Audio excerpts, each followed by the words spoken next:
అసలు లక్ష్మీదేవి మీ ఇంట్లోంచి బయటికి వెళ్ళిపోకుండా ఉండాలంటే ఏం చేయాలో తెలుసా? మీరు ఎప్పుడైనా సరే ఒక గిన్నెలో ఉప్పు పోసి ఒక 7 లవంగాలు వేయండి.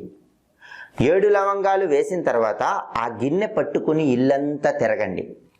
అలా తిరిగిన తర్వాత ఎవరు చూడని ప్రదేశాలు కొన్ని ఉంటాయి కదా ఇంట్లో, అంటే ఎవరు ఎక్కువగా తిరగని ప్రదేశాలు, అలా ఎవరు ఎక్కువగా తిరగని ప్రదేశంలో ఈ గిన్నె ఉంచండి. ఆ గిన్నెకి పాజిటివ్ వైబ్రేషన్ లాగే శక్తి ఉంటుందండి. విపరీతంగా ధనం మీ ఇంట్లోకి వచ్చి చేరుతుంది. కాబట్టి మీరు చేయాల్సింది ఏంటంటే ఒక గిన్నె తీసుకోవటం, ఉప్పు పోయటం, 7 లవంగాలు వేయటం, ఆ గిన్నె పట్టుకొని ఇల్లంతా తిరగండి. ఏ రోజైనా చేయొచ్చు, శుక్రవారం చేస్తే చాలా మంచిది. ఇల్లంతా తిరిగిన తర్వాత ఇంట్లో ఎక్కువ మంది తిరగని ప్రదేశం ఉంటుంది కదా, అక్కడ ఈ గిన్నె ఉంచండి. ఆ గిన్నె ప్రతిరోజు కూడా ధనాన్ని ఆకర్షిస్తూ ఉంటుంది. దానివల్ల లక్ష్మీదేవి ఇంట్లోంచి వెళ్ళిపోమన్నా వెళ్ళిపోదు, మీ ఇంట్లో శాశ్వత